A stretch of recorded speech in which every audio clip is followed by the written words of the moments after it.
Thank you, Cesar Guadalupe, for the invitation to be here. I very much appreciate the kindness of yourself and the program committee. I apologize for not being with you in person today. I'm returning from the University of Barcelona and the University of Oviedo in Spain, where I was doing some teaching. There are many examples of test adaptations, and that's going to be the topic of our short presentation this morning. Intelligence tests, I'm told that some of the more popular IQ tests are in more than 100 languages. The Wechsler Intelligence Scale for children, the Wechsler Scale for adults, for example. Aptitude tests, personality tests, such as the MMPI and many others, are in many different languages. I'm told that the MMPI is currently in over 100 languages also. Credentialing exams some of them are coming out of the United States and being adapted by Microsoft and Hewlett-Packard and many other organizations. There are upwards of 20 or 30 international languages. Quality of life surveys have become a very popular topic for psychologists, and I'm told that there are 30, 40 instruments that are out there, and many of them have been translated into multiple languages. We have journals now, and we have research galore on quality of life across the world. And to do that, we need multiple languages, and they need to be appropriate for multiple cultures as well. Many of you here at this meeting are familiar with the TIMS project. I think most of you know that over 60 countries and approaching 60 different languages are currently being used. OECD PISA, again, I think that many of you are aware of PISA and may even be participating. Over 30 countries, 30 different languages, 30 different cultures. And of course we have other international assessments as well. So the evidence for the need for quality translations, or my preference would be to say test adaptations, is quite obvious. If you don't do a good test adaptation, then there's not much value in the data that is being generated. On this slide, and this was put together by, I think, perhaps the most prominent cross-cultural researcher in the world, Fons van de Pfeiffer. But in these two graphics are some really interesting information. The one on the left shows that the amount of cross-cultural research going on has more than doubled. In 1978, we had on the average about 700 papers a year. Fons carried on his study until about 2003, and over that period of 15 years, the amount of publications in cross-cultural research has doubled. The percentage, if you look on the right side graph, the percentage of our field of psychology that is on the topic of cross-cultural research. At one time it was a bit over 1% of the amount of research. Today it's running about 2.5%. So there have been tremendous increases in the amount of need for test adaptation around the world by psychologists. Why are we doing this? Well, you probably know why we're adapting tests, but let me identify three prominent reasons. First, we want to increase fairness and the validity of scores. It enables respondents to take assessments, whether it be educational or psychological, to take it in a language where they're the most confident. And in order for that to happen, we need to do test adaptation. Secondly, to expand the usefulness of cross-comparative studies. We want to know how persons are acting and learning in many different countries.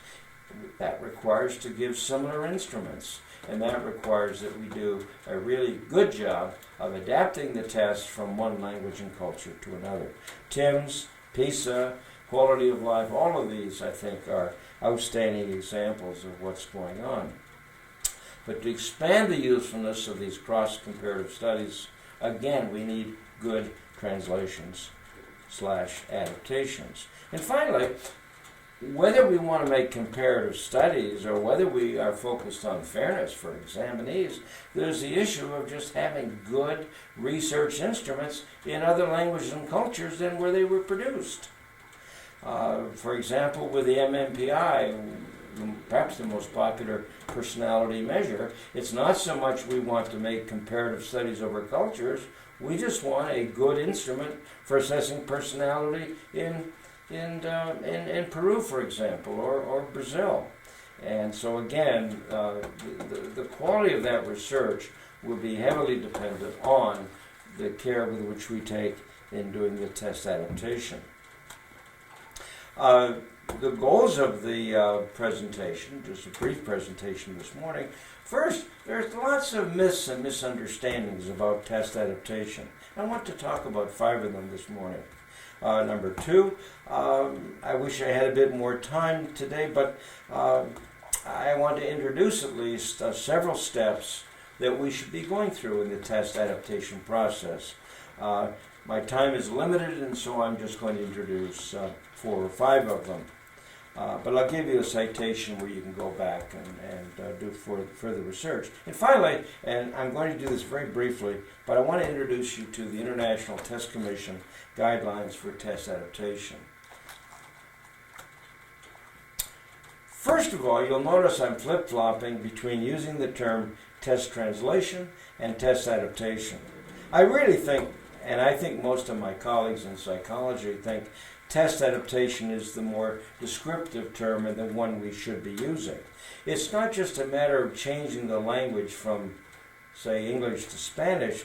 We have to often modify the directions. Sometimes we need, for reasons of meeting cultural standards in different places, we may have to change the item formats. Sometimes, and I'll give you an example later, the timing of the test had to be changed when we moved from one language and culture to another. Content of passages is often a big issue. I learned this when I was chairing a committee for PISA in in the year 2000 when we were just getting started. It wasn't so much the questions causing problems, it was the content of the passages. Guns and drugs and other sorts of things in many cultures around the world simply were not acceptable topics. Test translation, normally we reserve that term to describe the process of moving the language from one language and culture, but there's so much more than that that has to be done to make that instrument suitable in that second language or culture, or in the case of PISA, more than 30 languages and cultures. And that we are calling test adaptation. And I think the field has pretty much accepted that the term test adaptation is probably the best one to use. Here's an example 1 on the slide. And it comes from a 1995 TIMSS pilot. You might read the question and see if you can come up with the answer. Jose reads his book for an hour and then uses a bookmark to keep his place. How much longer will it take him to finish the book? A half hour, 2 hours, 5 hours, 10 hours? Probably many of you will say, well, C. The drawing is not that terrific, so it may be a bit unclear, but I think most of us would say C is the best answer. But you know what? In many languages and cultures, people read from what you and I would call the back of the book. And if that's the culture you're coming from, then I think A would be the best answer, a half hour. I learned that example. It actually showed up on a TIMSS question in 1995, but it's a really good example that we need to respect one another's cultures when we're doing these adaptations. Example 2, out of sight, out of mind, was originally written, it's an expression used in English all the time. If you're kind of frustrated about getting your work done, just hide it. Out of sight, out of mind. It was back translated from French and came back invisible, insane. That's a terrific literal translation. It also completely misses the point of the intent of the original 6 words.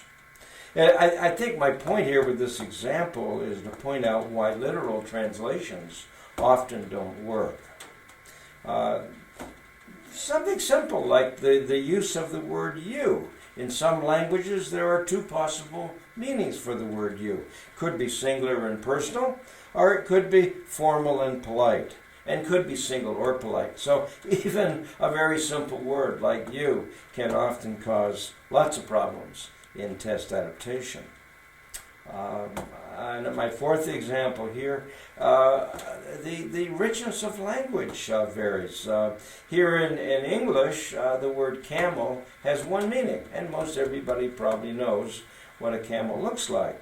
When you go to any of the Middle Eastern cultures, there are many different words for what you and I might refer to as a camel. So again, you start moving some of your examinations or your psychological tests to the Middle East. A word like that is not so easy to adapt. Number 5, and this was a personal experience, the length of the translated words in some languages.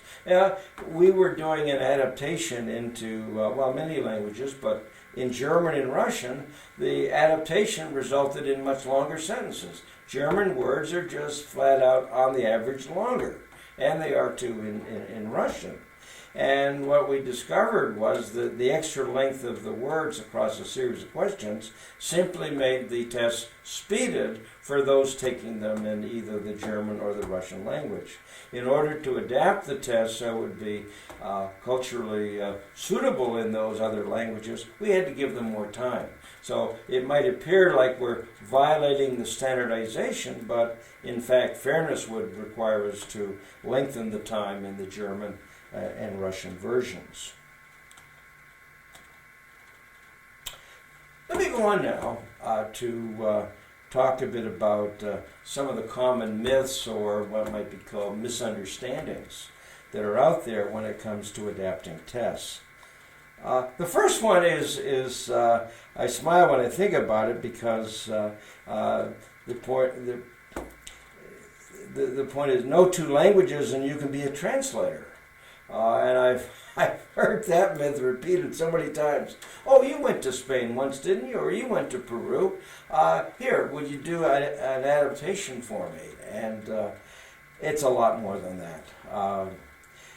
Portinga, who in his day was described as the most important cross-cultural psychologist in the world, told me, and he edited the Journal of Cross-Cultural Psychology, he told me once that probably 80% of the research in his journal probably was of minimal quality because the adaptation process was done so poorly.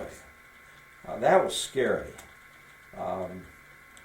In fact, people who know this field a lot more than I do tell me that knowing the two languages, you're going from English to Spanish, may be the least important of the skills that a person needs to do that.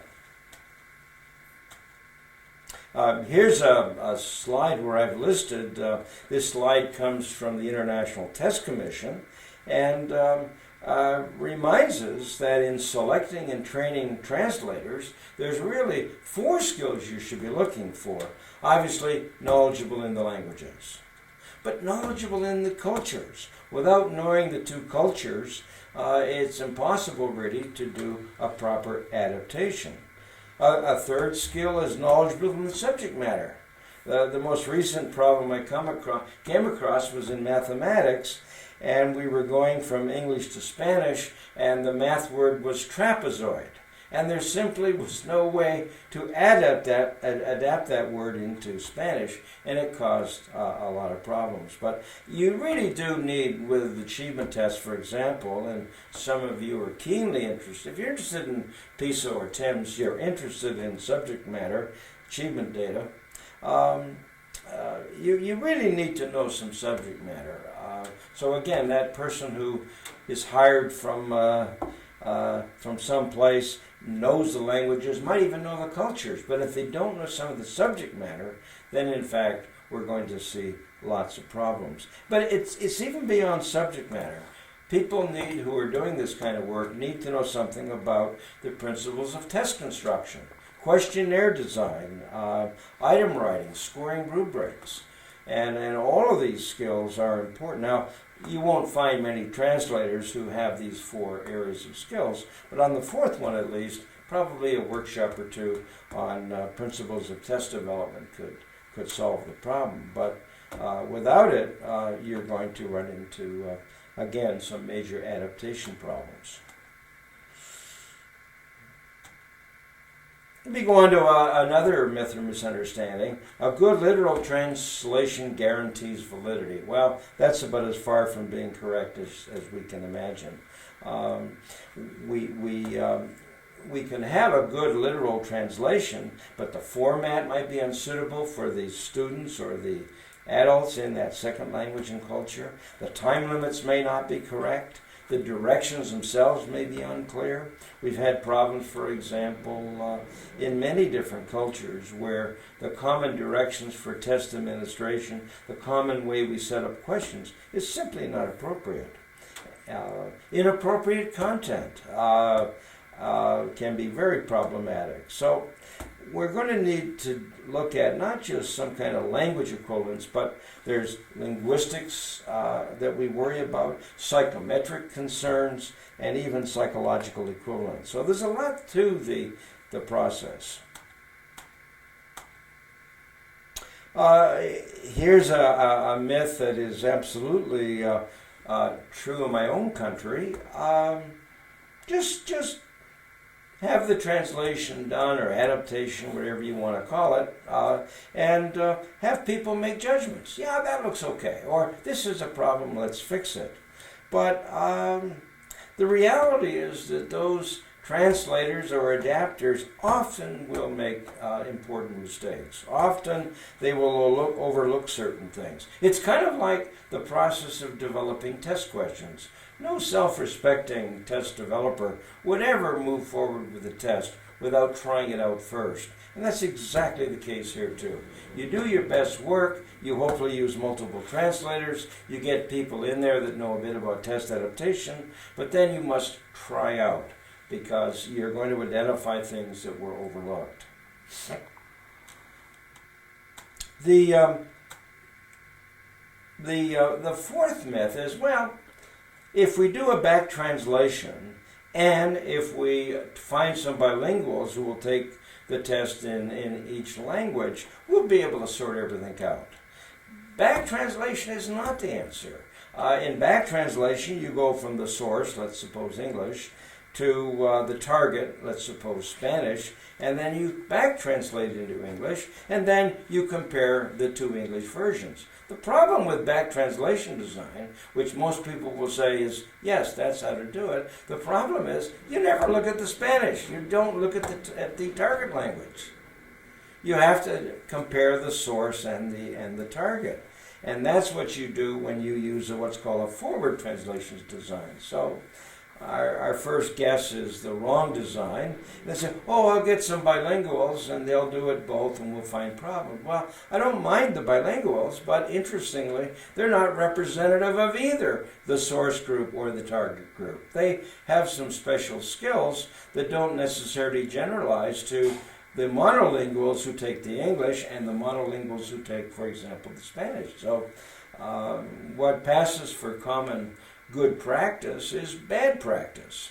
And so there's another myth for you. On this final slide,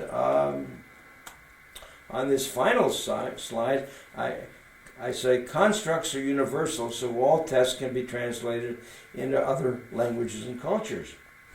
Absolutely not true. Intelligence, the construct of intelligence has different meaning in the Western and in the Eastern cultures. For example, in the West, we put a lot of premium on speed of performance. In many cultures in other parts of the world, they simply don't include speeded responses as part of their definition. quality of life, almost as you move from even within a country to different parts of the country. The nature of the questions differ. For some people, having 2 cars in their driveway and 3 television sets, that's quality of life. For other persons, it's living near a doctor or having access to a hospital and simply 3 meals a day. So we're finding and so much interest in quality of life across cultures, but interestingly, the nature of the questions have to change to be suitable. Even with achievement tests, well, okay, there the content is the same. It isn't the same. In my country, in the United States, as you move from one state to another, what passes for adequate math achievement or training in English is very different. Right now, we're trying to move towards a common set of outcomes in math and reading, but it's being very much contested. Medical practice, you say, well, that's going to be the same. Well, it isn't the same. And certain diseases in some cultures are much more common than in others. In one country, it might be a common part of the curriculum, and in other countries, it may be very much de-emphasized. So, enough about misunderstandings, myths. There's a lot of them. Part of doing good adaptations is knowing those myths and not making those mistakes. Goal 2, and this is the one where I'm a little disappointed. If I had more time, I could go into detail, but there's a paper by Hambleton and Pitsula in 1999, but many others have written about what the best steps are for adapting a test, adapting really and validating a test from one language and culture to another. Let me just touch on several of the guidelines that Hambleton and Pitsula introduced in their paper. Their third step, choosing translators. Now, I talked about that earlier. But if you don't have persons who are qualified in the languages, know the cultures, have some basic knowledge at least of the content of the assessments, and know a bit about how to prepare questionnaires and tests, then you're not going to get the quality product that you're hoping for. Now, having good translators is no guarantee, but it's an integral part of the process, and without them, you're not going to do very well.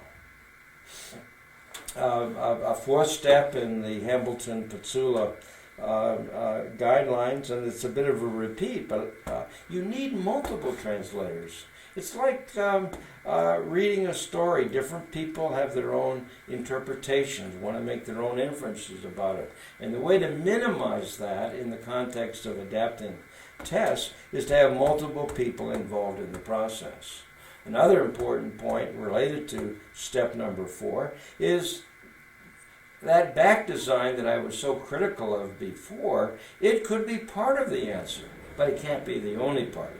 Forward designs are appropriate. There are other hybrid designs that people currently are finding useful. So I think this whole translation and adaptation involves a variety of designs and certainly a variety of translators.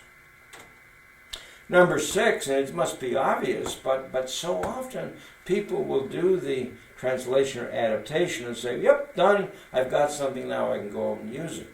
Well, what we've learned, and I think the TIMS project and PISA project and some of these other international assessments have been incredibly useful because they've showed us that just having good translators is not going to be enough to get the job done. In that adapted language, let's suppose we're going from English to Spanish. In Spanish, there's no guarantees that in Spanish things are going to work, regardless of the quality of the translators. So we need to do things like item analysis, reliability analysis. What about some think aloud experiments where Spanish persons will actually talk about how they're interpreting some of the more difficult pieces? At this step 6, it's a matter of just doing some basic stuff. I think there's a feeling that, well, with a lot of commercial tests, well, it was good in English, it'll be good in Spanish. Well, it might be good in Spanish, but and maybe having good translators will be helpful, but there's no guarantees. And this is what you must do. And here, step 6, what I'm talking about, is just some preliminary tryouts. Item analysis, reliability studies, simple validity checks, because there's other validity work to come before you invest a lot of money and a lot of time doing a good validity study. At least let's get out the majority of the problems that we can at this early step. Number 7 is where we get into a much more comprehensive validity initiative. Construct equivalence. Is the construct we're measuring in one language the same as in the other? This is where structural equation modeling, factor analysis will come in.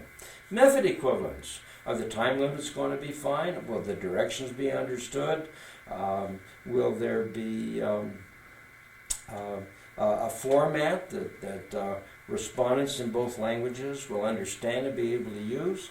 And finally, item equivalence. You and I sometimes in other contexts call these diff studies or differential item functioning, or maybe even we'll use the term item bias. But item by item, let's look, and when candidates from these two language groups and cultural groups are matched up, do they more or less respond in the same way? And if not, is it because of some error, some problem with the item itself? And maybe a revision will work, or maybe we need to, in some cases, delete the example. Number 8, and the last step that Hambleton and Pizzula put forward, is documentation.